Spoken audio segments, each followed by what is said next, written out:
A Michele Mendes, minha amiga há bastante tempo, psicoterapeuta, hipnóloga, trabalha com psicanálise, e o tema de hoje é relacionamentos.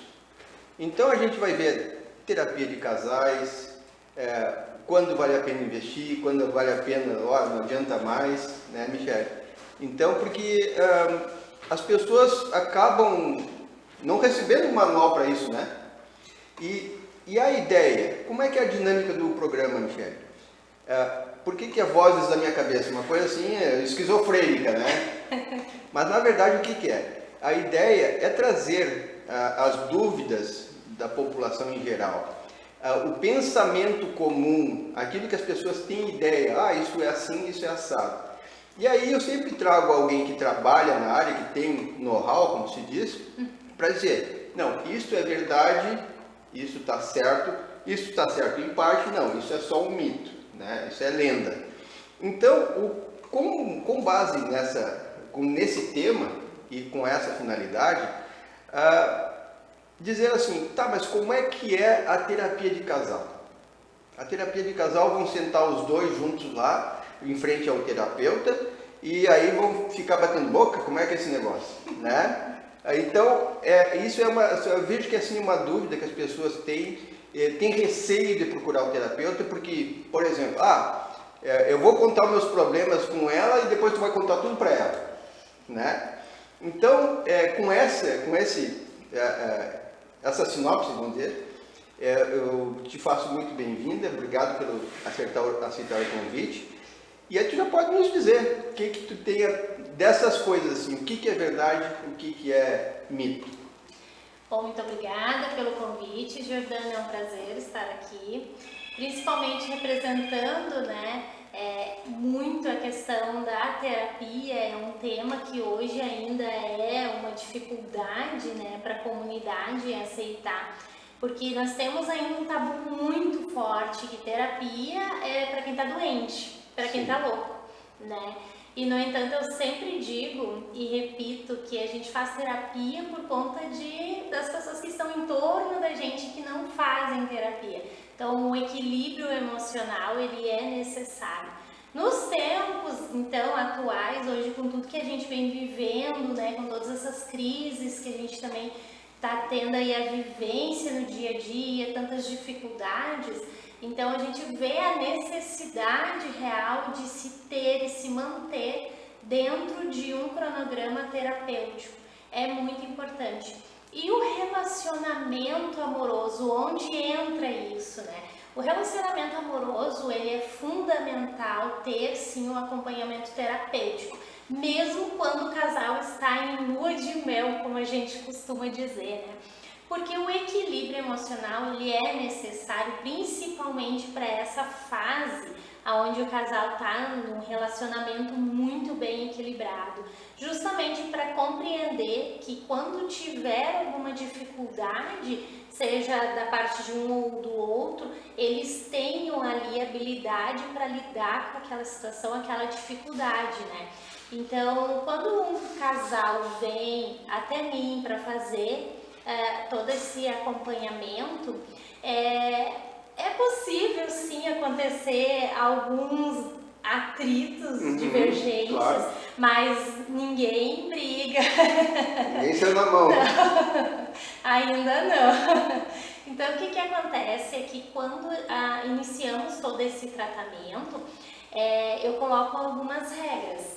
Então, assim, respeitar o tempo de cada um falar, compreender e acolher a dor também do parceiro, da parceira, porque aquele momento ali é a visão dela, é a visão dele, então nós temos que acolher, compreender o que eu posso fazer para melhorar isso tudo. O papel do terapeuta acaba sendo um mediador, né?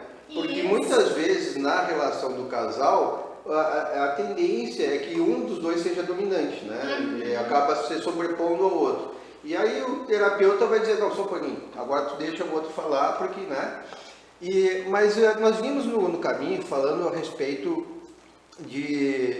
também de pessoas que engrenam no relacionamento eu tenho um amigo que em 16 dias estava casado. Rápido. Né? E se eu não me engano, olha, não quero mentir, mas parece que já tinha um teste positivo de gravidez. Olha! A coisa foi assim. Que bom! E aí, só que eu tenho uma coisa, e aí tu vai me confirmar ou não, de que tem uma diferença entre, no relacionamento amoroso, entre aquele momento da paixão e aquele amor que é o duradouro, que é perene. Sim. Por quê? Quando se está envolvido na paixão, é como se fosse assim, algo que encobre as diferenças, que encobre os defeitos, né? E tudo é lindo e maravilhoso. E daí no dia a dia, essa proteção vai diminuindo e aí começam a aparecer as arestas, começam a aparecer as pontas, começam a descobrir que deixa a toalha em cima da mesa, da cama, né? A toalha molhada em cima da cama. Então, aí começam a surgir as diferenças da convivência e tal. Quando o casal se aproxima nesse afã de morar junto, de casar e tal, para mim, nesse momento que é uma paixão, talvez logo adiante ali descubram que não tem a afinidade que precisam para ter um relacionamento duradouro. Sim, porque pulou etapas, né? O início de um relacionamento, ele tem que ser vivido de acordo com o que de fato é todo um cronograma. Então, quando tu pula uma etapa, vamos dizer, tu conheceu a pessoa hoje, daqui 15 dias como teu amigo, foi morar junto. Esse casamento, ele tá com os dias contados? Vai acabar porque tu pulou a etapa? Não, porque existem pessoas que têm ali, vamos dizer, uma certa forma de lidar com os relacionamentos, onde tem mais facilidade de ter um jogo de cintura, de compreender, de ter uma troca, uma negociação, como eu sempre digo. Então, dentro da relação, é sim um jogo de equilíbrio. Então, imagina que tu tem uma balança na tua frente e essa balança ela não pode pender para nenhum lado. O relacionamento amoroso, literalmente, ele é uma balança. Então, cada vez que tu tem ali dentro de um relacionamento, quando tu pula uma etapa, pode ser que tu coloque essa balança pesada. E essa balança pode pesar ali na frente, como pode ser que ela flua também. Quando a gente pula etapas, muito comumente se vê, sim, que ali na frente o casal acaba percebendo algumas questões que não tinha percebido. Por quê? No começo de um relacionamento, e isso vocês também pode ser que percebam que já viveram isso ou até estão vivendo isso, e no começo de uma relação, a gente quer ser a melhor pessoa do mundo. Sim. Porque a gente quer seduzir, nós queremos encantar. Conquistar. Então é tudo aquela coisa assim, é o melhor que tu tem, tu vai... O esforço. Nossa, é a melhor unha, o melhor cabelo, a melhor roupa, o melhor sorriso. É sempre tá tudo bem, eu aceito sempre disposto. Eu aceito todos os teus amigos, a tua mãe tóxica, eu aceito tudo. Mãe tóxica é boa, hein? Então assim, aceita tudo, mas também não entrega tudo.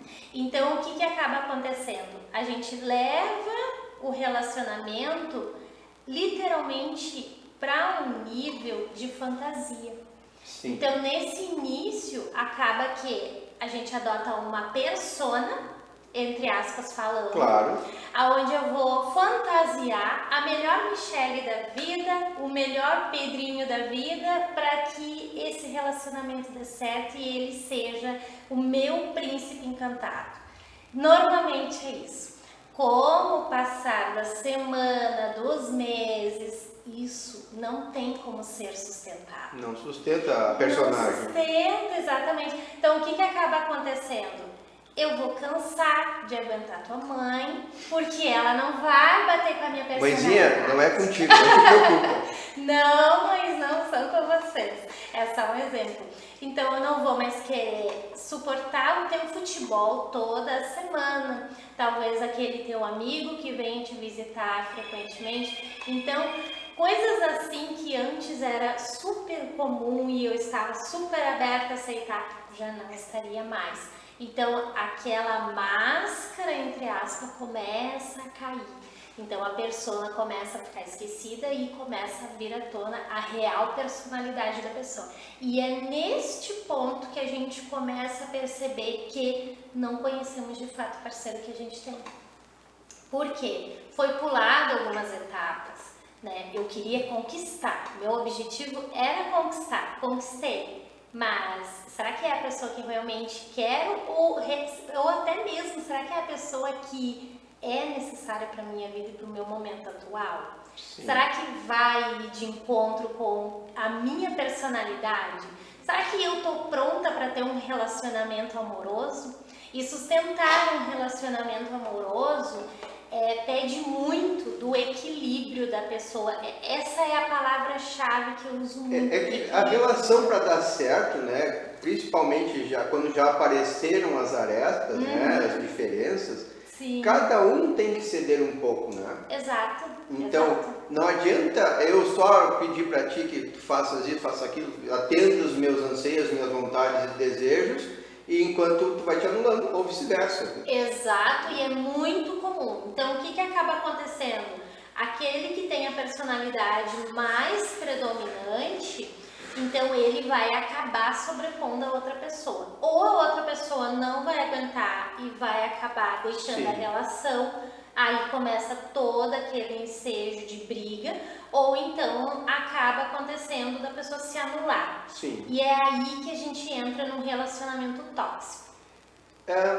No meio da conversa, tu falou uma coisa que me remeteu a outro ponto, que na verdade seria, talvez, depois de todas as pautas, mas me chamou muita atenção, que tu disse o seguinte, aí a pessoa se revela, né? Uhum. E tem um jargão muito conhecido popularmente, né?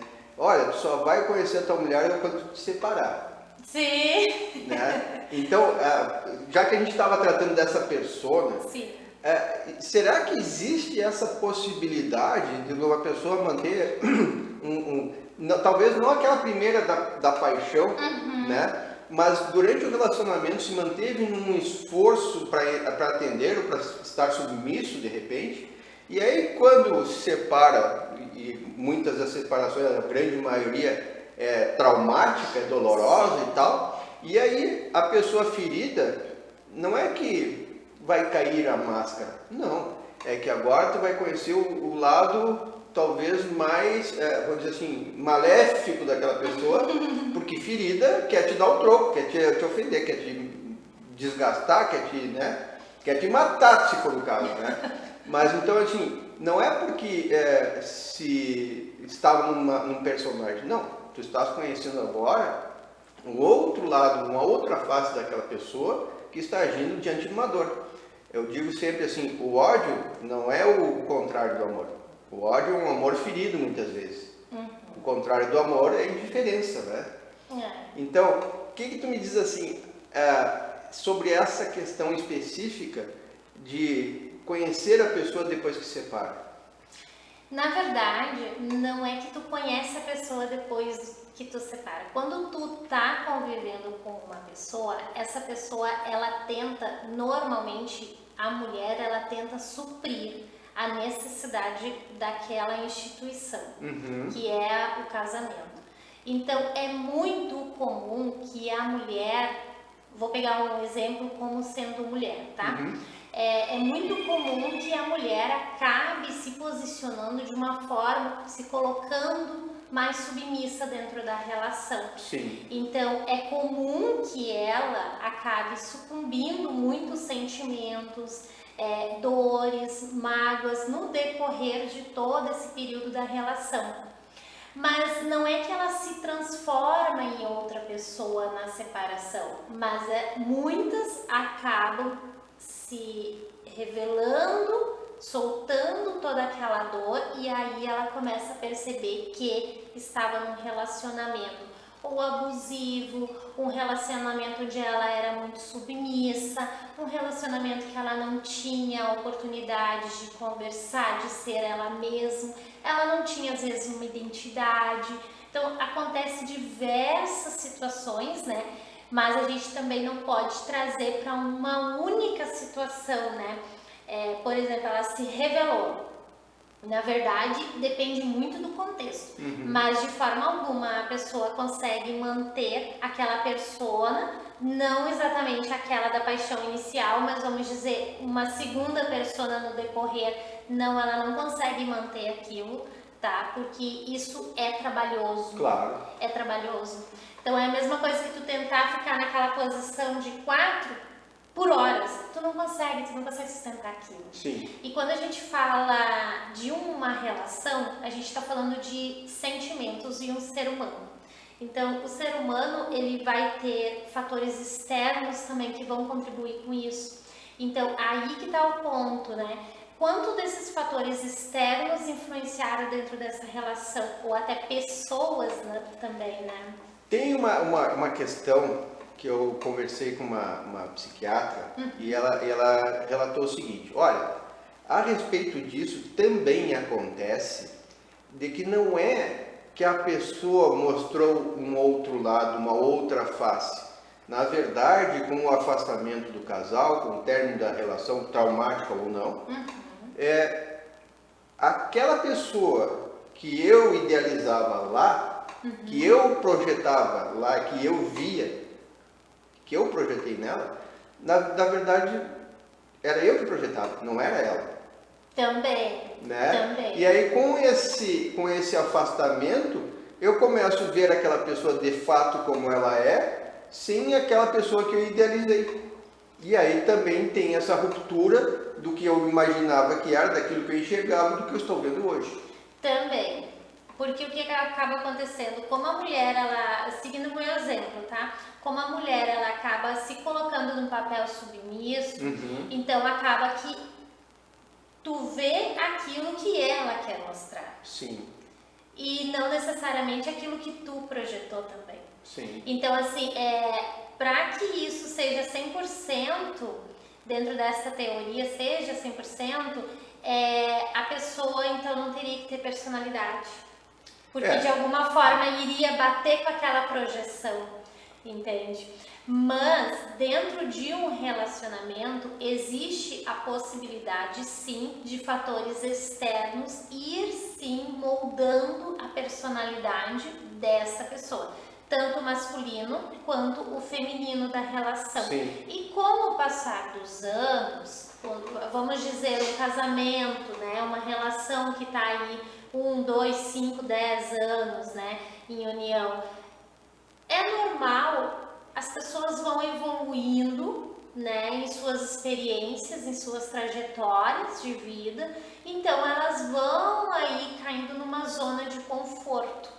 Então, a gente vê, é comum enxergar num casamento, por exemplo, o marido chamar a mulher de mãe, ou mãe, sim. ou pai. Então acaba que ela não é mais a mulher e o marido. Ela acaba sendo a mãe e ele é o pai. E isso também dá espaço, né? Já que eu tenho em casa, em vez de esposa, em vez de uma namorada, tenho a minha mãe, eu ia procurar fora a minha namorada, né? Exato, exato. Abre muita possibilidade para isso. Abre muito, porque ela acabou perdendo, entre aspas, a posição dela. Sim. Né? Então, o cargo dela está disponível? Ou o que acontece? Ela é minha mãe, eu tenho 2 mães, então? Claro. Então, acaba se confundindo muito ali os papéis dentro de casa, né? Então, quem acaba sofrendo com isso? Os filhos. Sim. Os filhos. Né, que também acabam tendo ali toda uma confusão emocional dentro daquilo ali, né, então acaba sendo difícil conciliar. Como tratar um casal, seja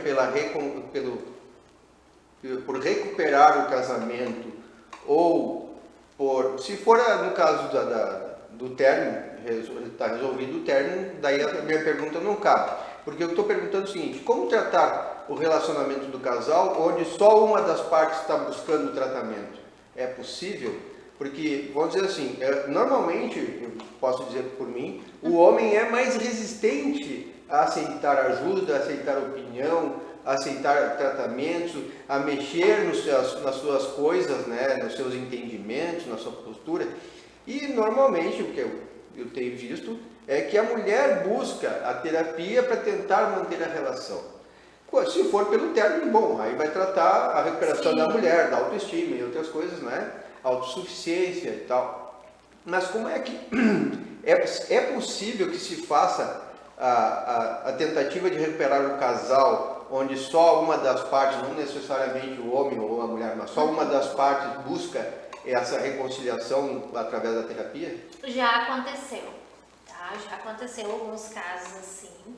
Já tive situações assim. É bastante complicado porque a pessoa ela acaba tendo uma sobrecarga dentro deste tratamento. Porque ela tem que compreender que o parceiro ou a parceira dela não está dentro dessa dinâmica. Então ela acaba tendo que ter uma sobrecarga de compreensão e também gradativamente ir colocando algumas dinâmicas diferentes no cronograma deles para tentar ir moldando algumas posturas do parceiro ou da parceira. É possível? Olha, eu vou te dizer assim, ó, um tratamento de fato se dá pelo casal disposto e muitas vezes o casal procura terapia porque a mulher diz que vai terminar ou porque o homem diz que vai terminar. Então daí o casal vai ali, mas na verdade genuinamente não estão dispostos a seguir aquele tratamento, então estão meio que obrigados. Uma das partes quer e a outra está... Exato, então entra quase na mesma dinâmica de um apenas estar lutando pela relação. Então se só tu tá lutando pela relação, é uma relação que vale a pena? Entende? Então ali começa todo um tratamento, tá? Isso eu digo por mim e minha técnica, tá? Eu acabo fazendo um tratamento mais individual, tá? Mas trazendo uma visão do coletivo também. Então, assim, é possível passar alguns exercícios, algumas dinâmicas, é possível passar uma visão, né, dentro do tratamento, é possível. Mas tu fazer 100% um tratamento de casal, de relacionamento com uma só pessoa, aí não é um tratamento de casal.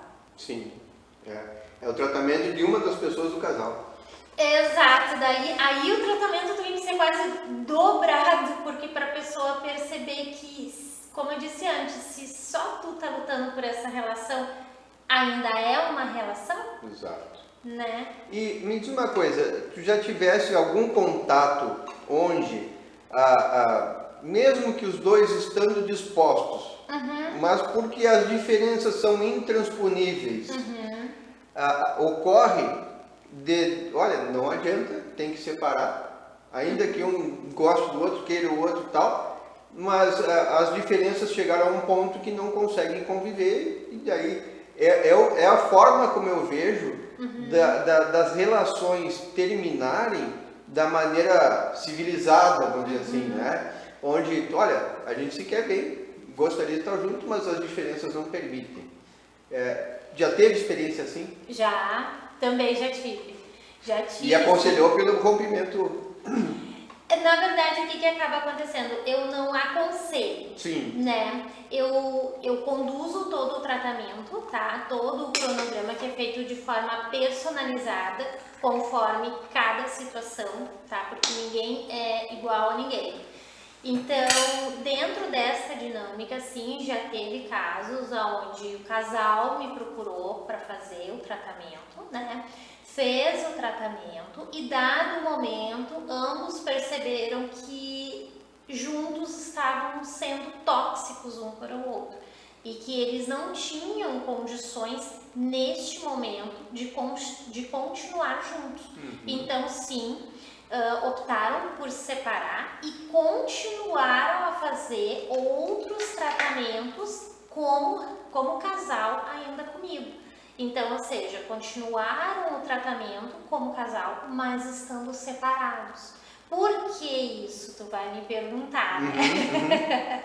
Eu já vou te dizer. Por quê? Mesmo quando um relacionamento termina e termina de uma forma pacífica, terminou por algum motivo. Sim. Então, para que tu não carregue uma mágoa da pessoa e a pessoa de ti, sim, é necessário fazer uma terapia para ressignificar todo esse sentimento.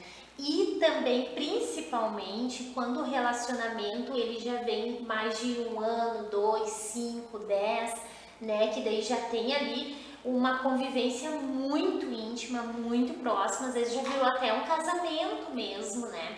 Então, assim, é necessário até para que eles consigam se preparar para novas relações e não carregar toda aquela bagagem. Essa carga, né? E exatamente isso que eu ia te perguntar, assim, tem vamos dizer assim, como dizer assim, a média, um tempo mínimo para que a pessoa esteja desintoxicada do relacionamento anterior para iniciar um novo relacionamento, porque a gente vê assim, né?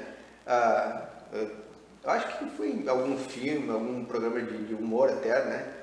Que a pessoa vai para um encontro, né? Marcou um encontro lá para se conhecer e tal, e aí fica só falando do ex no encontro. Né? Porque isso, porque aquilo, porque fez aquilo. Parece um pouquinho. Né? Encontrei contigo com esse. Vocês estão os dois aqui comigo, é isso, né? Então, isso é de pessoa para pessoa, isso teria assim um prazo, pelo menos assim, aconselhável que antes de ter um relacionamento mais sério, se der um prazo, como é que é isso? Assim? Não tem um prazo, tá? Porque nós estamos falando de ser humano. Ser Sim. humano, cada um tem o seu tempo e o seu ritmo. Então, é comum que dure aí, vamos dizer, em torno de 6 meses a 1 ano para a pessoa conseguir ressignificar, tá? Mas, de novo, cada um tem o seu tempo e o seu ritmo. Então, não tem como a gente colocar assim, um prazo determinado. Agora, uma coisa muito importante nesse tópico que tu trouxe pra gente é em relação também à pressa que a pessoa tem. Sim. Porque ela chega muitas vezes no consultório e ela quer fazer 3 sessões e ela já se dá alta. Tô curada, já tô conhecendo alguém, esse alguém tá me fazendo super bem, então eu não quero mais continuar o tratamento. Então ela acaba não voltando mais ou não dando sequência em todo o cronograma dela. Isso é muito comum, inclusive até eu fiz um post nisso nas minhas redes sociais, comentando sobre isso, né? Logicamente que eu sempre aconselho que, independente da tua vida amorosa ou de qualquer setor da tua vida, a terapia é algo que tem que te acompanhar. Porque tu precisa, em algum momento, externar o que tu pensa, o que tu sente, ou simplesmente olhar para alguém e respirar fundo, muito forte, para liberar toda essa carga. Porque tu convive com muitas pessoas, tu convive sobre muita tensão e na maioria das vezes hoje, em um momento onde a gente vive que a ansiedade toma conta de uma forma tão drástica das pessoas, que às vezes tu não quer compartilhar com o teu marido, com o teu irmão, com o teu filho. Então, até para não sobrecarregar e acabar gerando um atrito. Então, eu sempre digo, a terapia é necessária, não tem um tempo determinado para haver essa superação e nem ressignificar esses sentimentos, tá? Mas uma técnica que eu utilizo muito, que ajuda a diminuir o prazo, é a hipnose. A hipnose, ela é sensacional. Então, assim, vamos pegar um exemplo. Então, talvez uma sessão de um tratamento para que tu possa ressignificar X trauma iria ter de 1 ano, com a hipnose a gente consegue meio ano. Às vezes, dependendo da situação e dependendo do trauma, até menos. Sim. É possível. A gente já fala até em parar de fumar em 3, 6 sessões, então é comum isso acontecer. Tu imagina, tu largar o teu vício em 3 ou 6 sessões, é sensacional, né? Então deixa eu te dizer, né? Ano passado eu trabalhei o ano inteiro com a hipnose clínica só com tabagistas. Olha, um exemplo. E detalhe, todos tratamentos online. Eu trabalhei somente para Rio, São Paulo e Minas Gerais. E aí tive que inclusive reduzir os meus horários porque estava assim, das 8 da manhã às 10 da noite. Nossa, bem puxado. Puxado. E aí eu digo, não, só um pouquinho, não dá para enlouquecer também. Né? Porque daí tu não entrega qualidade, né? Então, mas foi muito bom e realmente isso está me dizendo assim, de 3 a 6 sessões para parar de fumar. E eu vou aproveitar esse gancho para nós fazermos a divulgação do teu trabalho, né?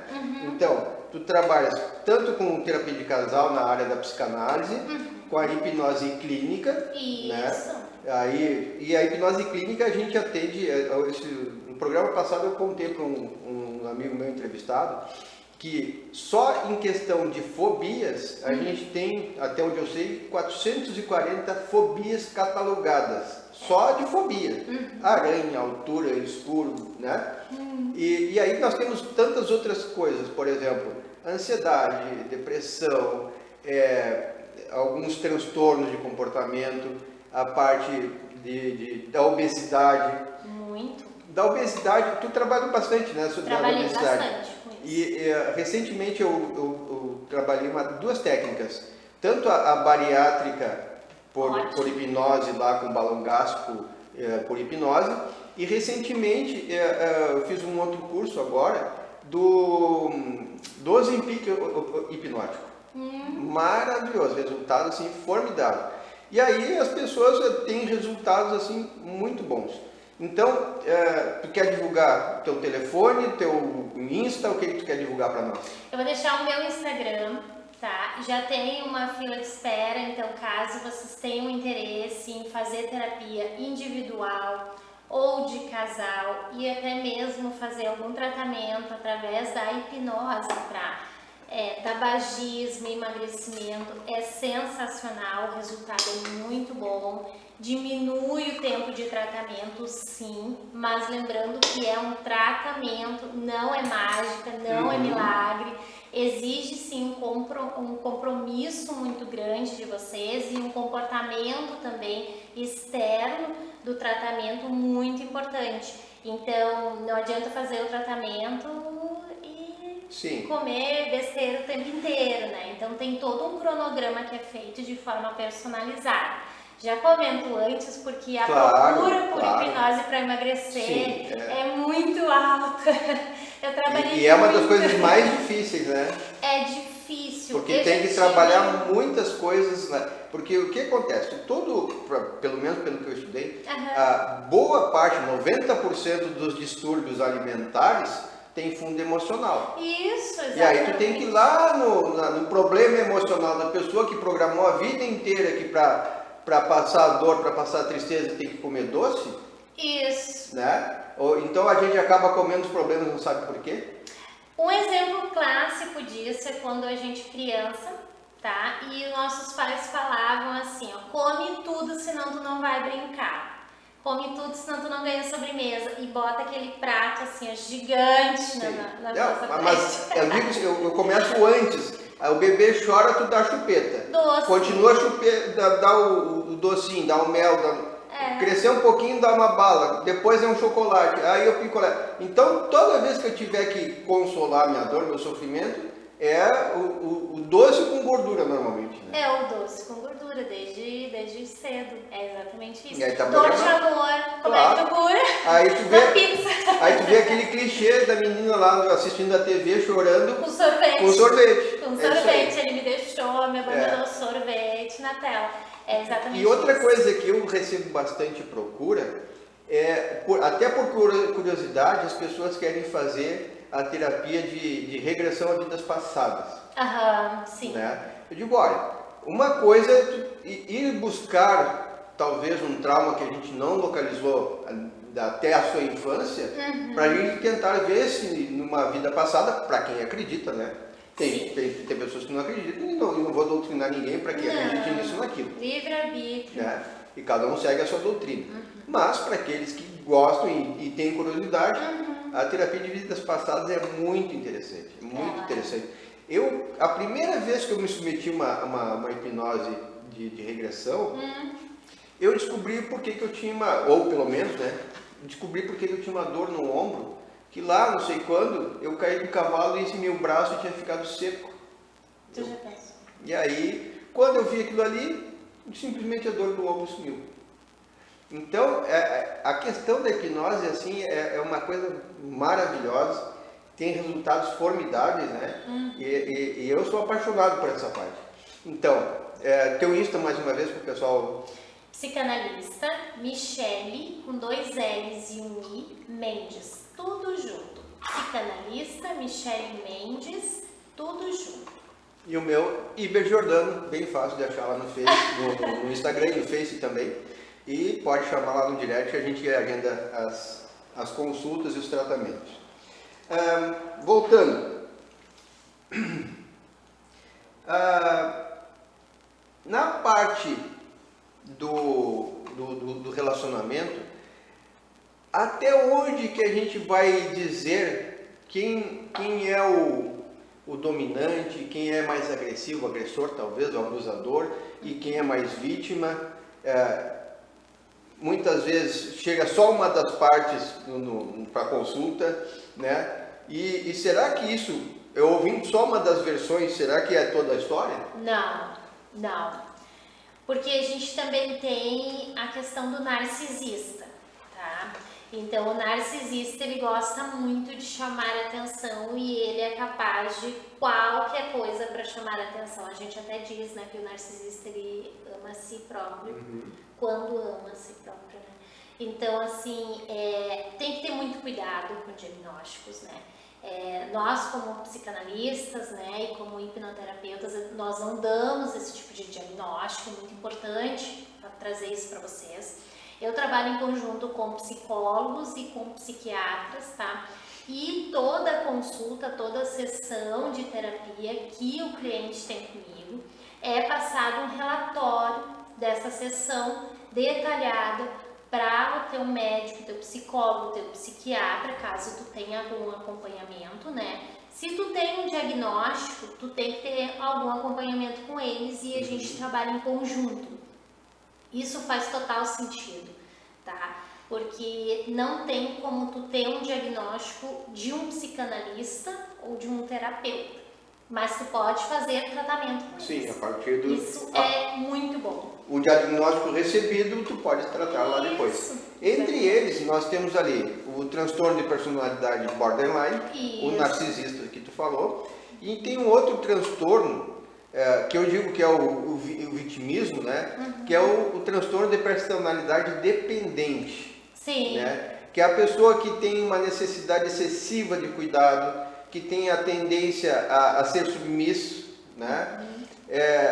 Então, também faz parte de uma característica, de uma personalidade, de um transtorno de personalidade, essa pessoa que muitas vezes tem um problema, né? E a gente percebe que muitas vezes o problema é a vida da pessoa.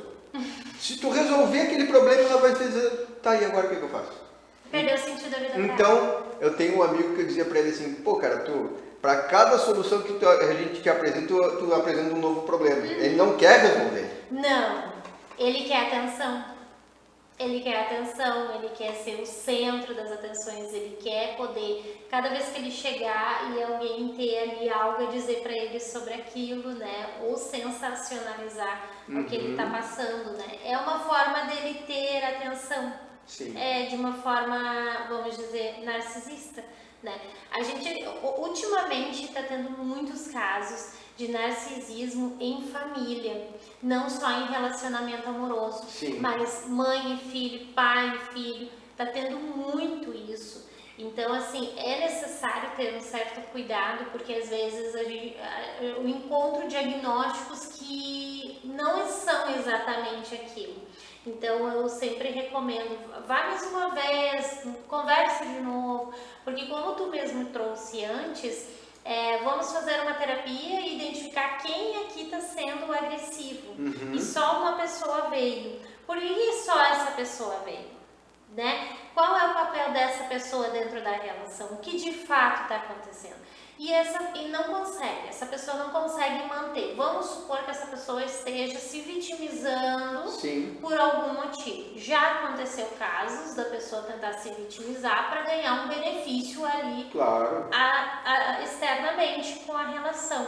Então, assim, a gente consegue analisar dentro de uma análise comportamental, dentro das sessões de terapia, é fácil chegar a uma determinada conclusão.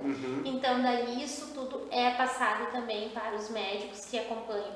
Quando não tem outros médicos acompanhando, que só faz a terapia, a psicanálise, então a gente trata isso até um determinado ponto. Quando vejo que é algum estado um pouco mais agressivo, mais grave, ou até que possa colocar ela ou mais alguém em risco, então eu aciono algum profissional para, junto comigo, seguir esse tratamento.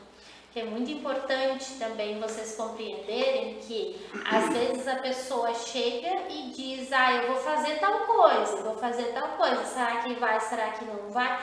Quando tu começa a analisar e ver, não, só um pouquinho, tem um certo risco, então a gente vai acionar um profissional. E nessa linha do que tu está dizendo, vem as outras 2 ou 3 questões ali sobre, por exemplo, tem pessoas do comportamento, da personalidade e de algumas práticas que têm tendência ao sadismo, né? ou a quem se submete ao sadismo.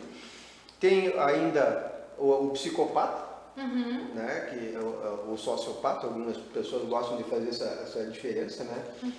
E aí a gente vê assim que algumas pessoas exercendo o papel realmente de tirano, né? Sim. Dentro de uma relação, dentro da família, até de uma empresa, né? Não só nessas relações que nós estamos tratando, mas as pessoas que se submetem também têm um papel importante nesse comportamento, né? Porque acabam validando tudo que o outro faz e se anulando muitas vezes. Exato. Então, claro que a gente não vai colocar a culpa do abuso na vítima, mas as pessoas têm que ter a consciência de que é possível pedir para um apoio, pedir um aconselhamento, pedir uma pessoa para nos auxiliar nesse sentido, né? Sim. Hoje meu telefone tá aqui, tá. Em cima da mesa é melhor. Tá mais seguro. Sim e não, porque muitas vezes a pessoa está dentro de uma relação, seja ela profissional ou amorosa ou até familiar, em uma situação assim e não consegue ter percepção disso. Então eu já tive também casos assim, acompanhei também outros de perto de colegas. Então assim, é possível que a pessoa esteja dentro de uma situação e não consiga identificar que ela está nessa situação. E aí tu vai me perguntar, mas o que faz diante desses casos? A gente vai levando, se a pessoa tá em acompanhamento terapêutico, a gente vai levando ela, conduzindo aos poucos, sugerindo para ela muito cuidadosamente e sutilmente, para que ela venha a perceber e identificar. Tu se identifica estando numa situação assim? Se ela não se identifica, tá tudo bem, seguimos um tratamento com ela, mas de forma alguma a gente segue um tratamento naquela posição que ela não se identifica.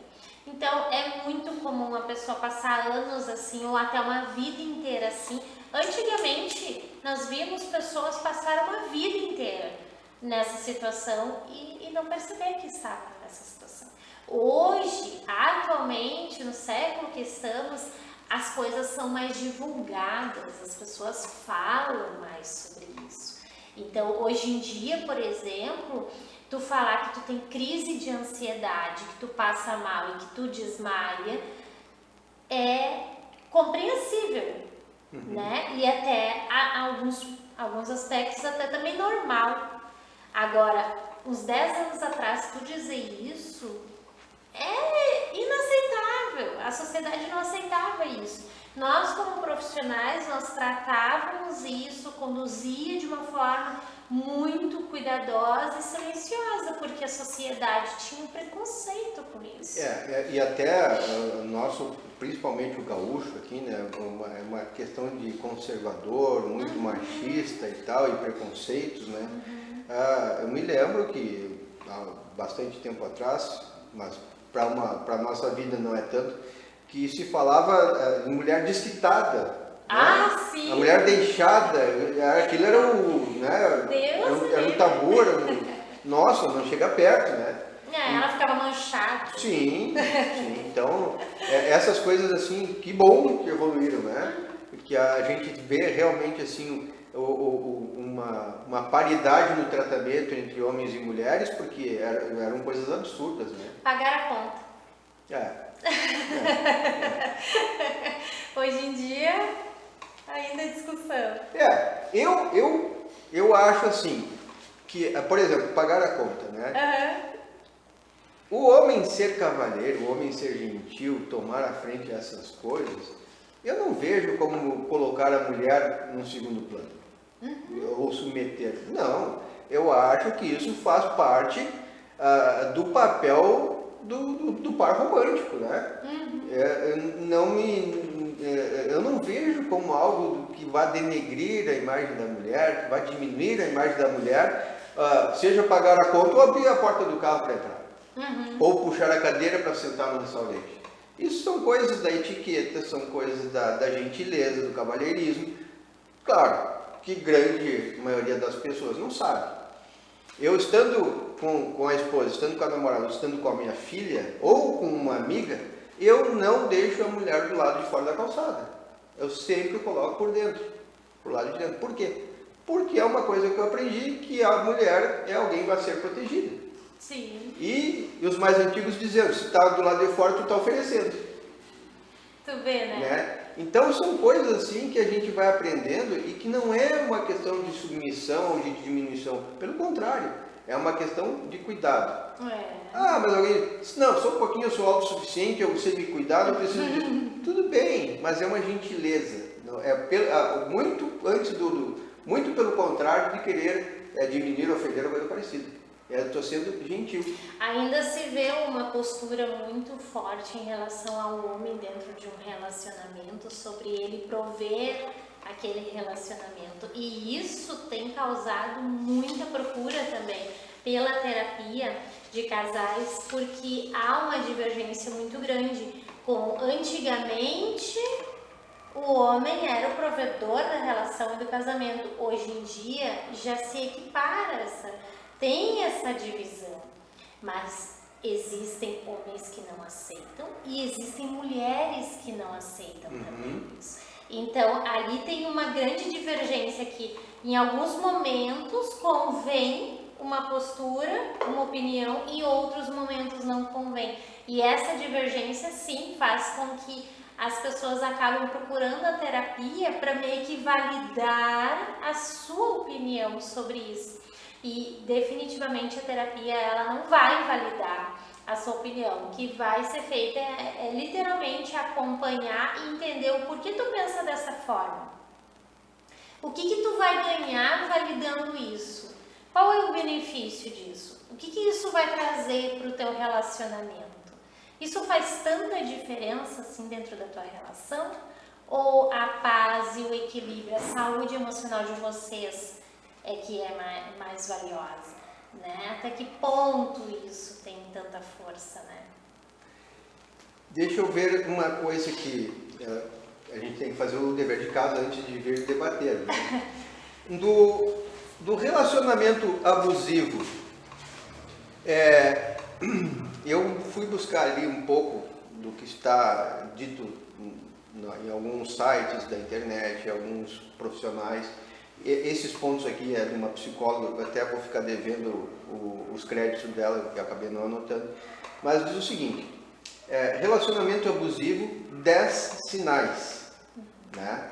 E aí depois, não sei se tu quer, eu vou te dizer todos, de repente a gente vai em um por um.